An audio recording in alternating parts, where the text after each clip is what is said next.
I think if I'd gone to the careers advisor at school when I was 16 and said, I'd like to do a couple of theology degrees, train as a chartered accountant, and end up as a chief executive of the world's leading anti-corruption organization and then work with a group of former presidents, they'd have said, well, it's very nice, David, that, you have this vivid imagination.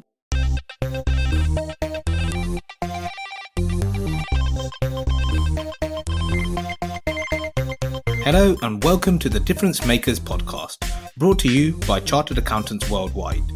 I'm your host, Indy Hoti. In this series, we're going to meet with leaders, many of whom are at the very peak of their influence and achievement, and some who are making their mark on the world despite their relative youth. They all share the view that the world can be a better place, and that they can and should do something about it. They're all Chartered Accountants. In this episode, we hear from my good friend David Nussbaum. As well as being a Chartered Accountant, David has 2 degrees in theology, 1 in finance, and an honorary doctorate. David Nussbaum is the CEO of the Elders Foundation, a worldwide association of global leaders. He has worked in a leadership capacity for Oxfam, the Worldwide Fund for Nature, and Transparency.org. We hope you're inspired by David's story.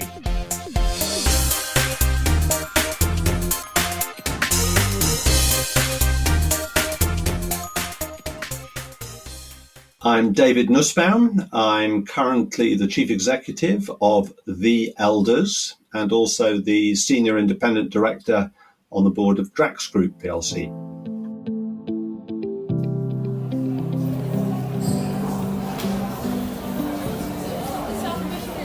I went to the local grammar school, didn't enjoy it, left at 16 and went to the local comprehensive sixth form college in Stoke-on-Trent, which I loved. And I did maths, chemistry and religious studies and general studies as A-levels. Because I wasn't sure, do I want to get into science? Do I want to do more arts things?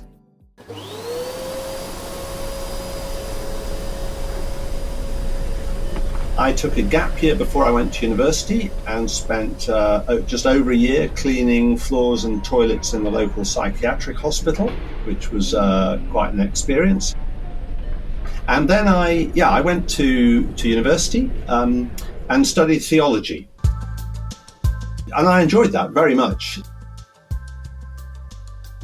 After that, I then had a choice. Do I want to do a PhD and become an academic or not? And I didn't. I thought, well, what can I do? It's too late to do lots of useful things like be an engineer or an architect or a bricklayer or a plumber or something. But anybody can become an accountant, I thought. You don't have to have a particular degree. And I knew a bit about what it entailed, that it wasn't just about the numbers, but it was about engaging with businesses and a wide range of organisations which appealed to me. I was interested, and have always been interested in these sort of systemic issues, the sort of strategic questions, but I'm also bothered about how things actually work. Who designed it? Where did that idea come? Why is it like that? Those sort of questions. I got engaged just after I started training, then got married after the first lot of exams. I was 24 when I started. So I was a bit older than others. Most of my colleagues were single or got a boyfriend or girlfriend or something. After I qualified, I then spent 2 years in the training department, training others. And I remember one of the early things we had to do was give a talk that had to be nothing to do with accountancy about training people on how to do something. And so my talk, which I'm told by those who were there at the time, stuck with them. My talk was entitled How to Change a Baby's Nappy. So then I had a choice, do I go back to audit, stay in training or do something else? And I decided I want to get out now. So I moved to venture capital and spent 3 years in venture capital. And from there I moved on into manufacturing industry and got a job with a big group, Reedpack. But 3 months after I joined there, the company was bid for and we were offered £1 billion. Given the management buyout price had been just over 600 million, that looked pretty good. So I remember working with the chief executive and the finance director and a few others on the letter back to the people who bid £1 billion, saying why we thought it wasn't enough, and all the reasons we were worth more than that. And they came back, okay then, £1 billion and 50 million. So we thought, well, it was worth writing a letter, wasn't it, to get an extra 50 million.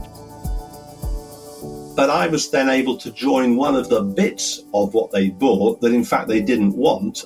In 1992, I became finance director, and we floated in 93 on the stock market. I then carried on as finance director at Field Group, a packaging business. Very interesting. I mean, consumer packaging is interesting partly not only because you get into seeing how it's all done, but because you're in so many markets. Saddam Hussein invades Kuwait. What does that do to your business? Answer, it reduces sales of Scottish whiskey in boxes that we made because people have stopped flying, so they're not buying as much duty-free. Packaging for pharmaceuticals has gone through the roof because people, particularly in the Middle East, are stocking up with pharmaceuticals and medical things. So that was a great experience. But I had long had a sense at some point I want to do something different and something that I will feel is more worthwhile. But to be clear, I think having good quality packaging and companies that are run properly with decent finance systems, this is also worthwhile. It's not as if only the sort of more heroic things that we sometimes think of are. This is an appeal from Oxfam to ask if you can give £2 a month to help some of the world's poorest people. I was happily carrying on as finance director of Field Group, and I got a call from a friend who said he worked for Oxfam. Oxfam were looking for a new finance director, and I think you should apply, he said. Then I joined Oxfam as its finance director in 1997. In a public company as finance director, any major decision you are in on. I mean, you are going to be part of the top table discussion about any major decision. And indeed, that was partly why I liked being a finance director. And when I went to Oxfam, my assumption was that it would be the same. It then became apparent to me that this was a complete shock to Oxfam. They thought the finance director sort of basically stick in his office and, churn out the occasional financial statement and make sure finances are all right. But they didn't expect the finance director to be involved in anything else. Well, I just would be. I mean, I would be there at the meetings and participate in the discussions.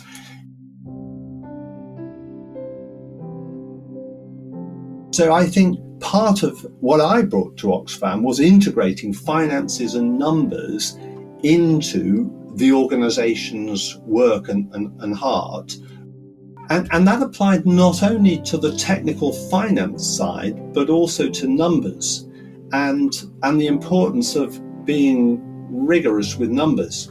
Let me just give you a quick example. At one point, I was acting director. The director was travelling. This is the days before mobile phones, so he was basically uncontactable. So I was the acting director. And there was a major humanitarian issue in South Sudan. We were shipping in large amounts of food for people who might otherwise be starving.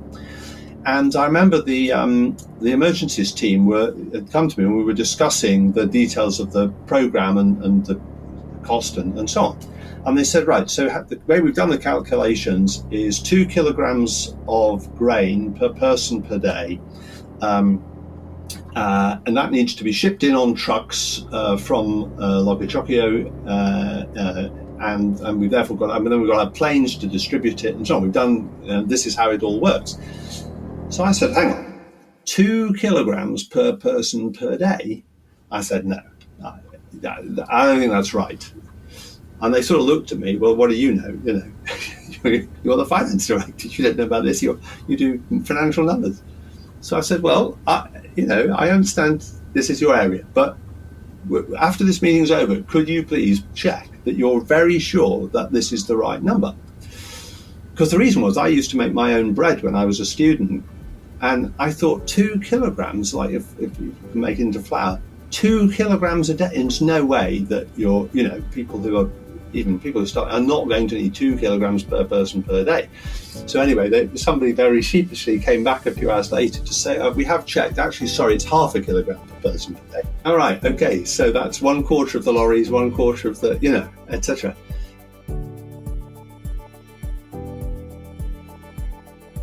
And I think the training, the academic training and the sort of on-the-job training that you get to become a chartered accountant, it was the basis for that, as well as my own sort of approach and interests.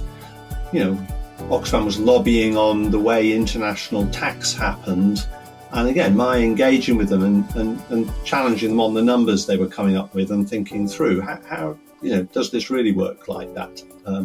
Using financial and numerical skills in other parts of the organisation's operations. Now, anti-corruption efforts have stalled in most countries. That's according to the Corruption Perceptions Index that will be released today by Transparency International. So I joined Transparency International, which is the world's leading anti-corruption NGO.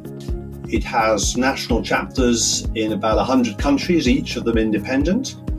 And I was running the secretariat based in Berlin, which was overseeing and supporting and leading the work. The power dynamics, of course, were that each of these individual entities was their own national body. This was not like being at the head office of a PLC with, in the end, you can tell them what to do. In the end, we could not tell them what to do. The power dynamics were very different. But again, the importance of understanding the numbers and the way things were working, both financially, but also, TI is best known for the Corruption Perceptions Index, which shows how corrupt different countries are perceived to be. So thinking through what are these numbers telling us? What is the story? How can we communicate that? Was an important part of what I did there, as well as helping the transition from the founder and executive chairman to me becoming the chief executive to us getting a new chair. So there was both a sort of a human story as well as a business, finance and numbers story there.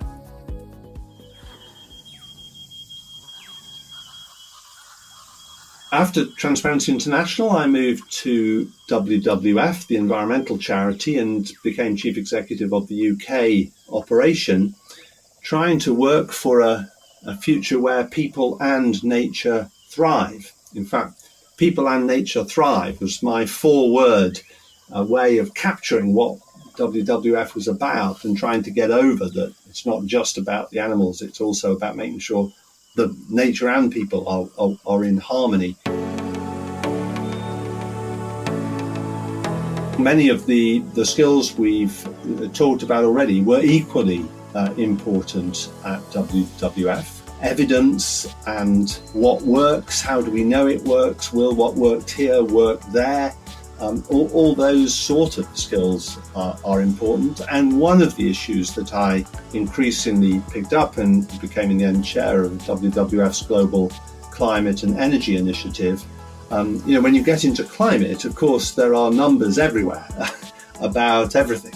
And trying to wade through that and get clarity on what is the situation, what are the prospects, how uncertain is that, understanding things like, what options do we have, option theory that I studied at London Business School when I did a Master's in Finance there, and another part of the kind of things chartered accountants can get into, and it sort of feels like sort of home territory, but now applied to a very different field. So that was helpful in informing the way I approached some of that work. Climate change is very real, and I think now the world, or most of the world, has registered that. The challenge is huge, particularly on the energy system, but it then gets us into the food system and all kinds of very everyday aspects of our lives. We've made an awful lot of progress, particularly in the UK. The UK has done very well in bringing down its carbon emissions. However, the first cut is always the easiest bit to do. So it's going to get increasingly difficult, and some of the changes we'll need to make will be increasingly challenging. But I think the good news is that most companies are now well onto this, and the reporting that's required, such as the TCFD reporting, helps both to tell you where you're at and also to force you to think about where you're going. At the same time, we should recognise that the UK's emissions are maybe 1% of the world emissions in terms of what we produce, the emissions we produce, and we've got to get emissions down in places like China and India, which are producing huge amounts of CO2 and still, looking at new coal-fired power stations, for example. On the other hand, we have to have the humility to recognise, firstly, we got to where we are economically by burning all this stuff. And secondly, now we get them to make it and do the emissions, and then we use it. So if you look at consumption-based emissions, how much does our consumption drive emissions somewhere in the world? It's much higher. So the challenge on climate change, it seems to me, is to think through how can we bring everybody with us as we make this change, and also take account of the consequence of this for some people, which will be very acute. And how can we make it have a sense of justice for everybody as these changes happen? We know that industrial changes or system changes often have people who end up being the victims of those changes. So what are we offering them to make this a palatable future? And I think that's another important part of the picture. Mrs. Mary Robinson. Honourable President, distinguished members of the Security Council, Mr. Secretary General, I'm honoured to address the Security Council again as Chair of the Elders at this important open debate.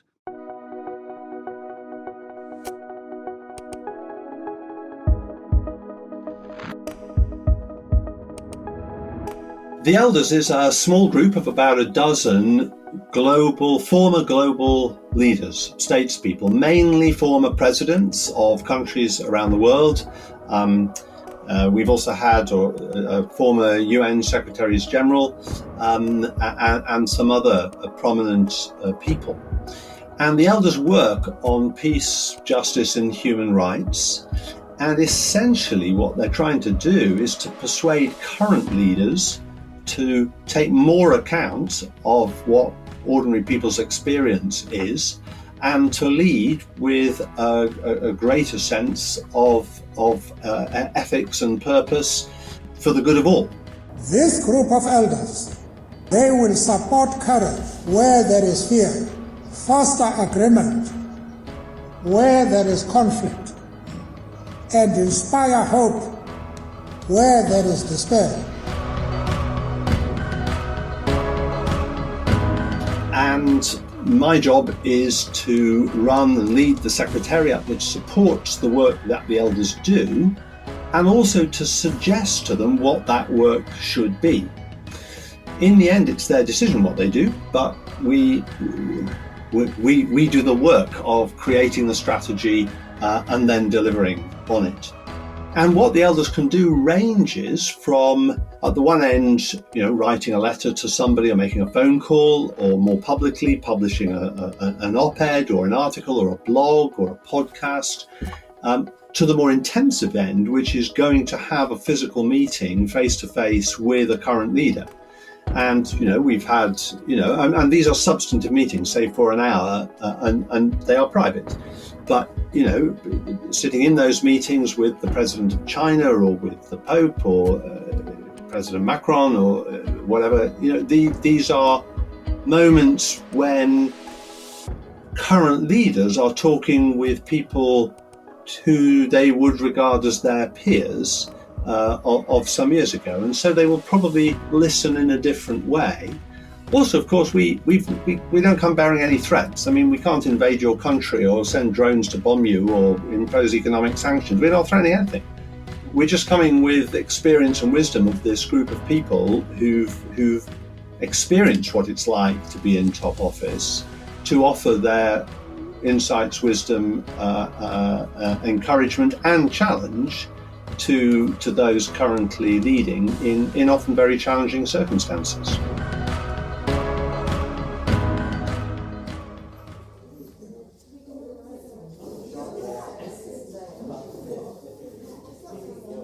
I think if I'd gone to the careers advisor at school when I was 16 and said, I'd like to do this, I'd like to do a couple of theology degrees, train as a chartered accountant, and end up as a chief executive of the world's leading anti-corruption organization, and then work with a group of former presidents and have meetings with the UN Security Council, they'd have said, well, it's very nice, David, that you have this vivid imagination. Now, how about becoming a computer programmer?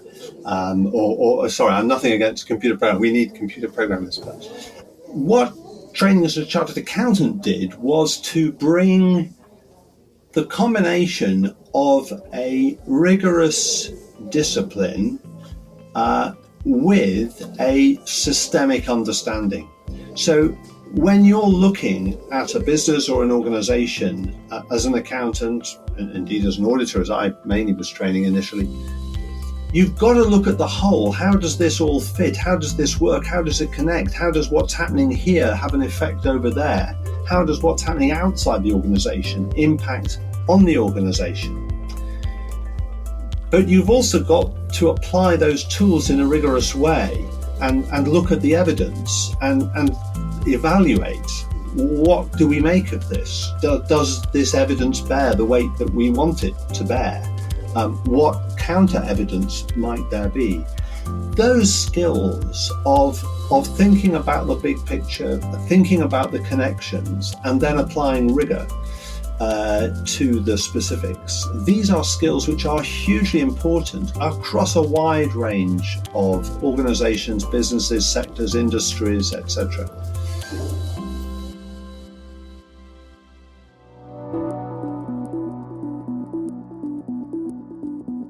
The kind of training chartered accountants get usually also involves important and significant interpersonal relationships, both within the organization, but also you are often having to engage with quite senior people considerably more senior than you in the organizations that you're working with or looking at. Whether that's an audit or looking at potential acquisition or disposal or looking at improvement plans for an organization, whatever. And so you learn about how to conduct yourself and how to communicate and how to listen, how to influence, how to ask appropriate questions. And again, those interpersonal skills are critical and fundamental to loads of jobs, and very interesting and senior jobs around the world. In traditional societies, it was the elders of the village who were trusted to resolve conflicts and provide wise guidance. Today, we live in a global village.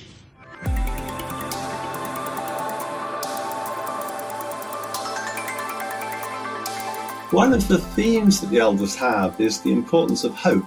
There's a lovely story of Archbishop Tutu, who was one of the elders. In fact, he was the first chair. He was on a panel with someone, and he'd been talking very positively and so on. And then one of the other people turned to him and said, well, why are you such an internal optimist? And he said, oh no, he said, I'm not an optimist. I'm a prisoner of hope. And I think the elders hold on to that. Thank you for listening to the Difference Makers podcast.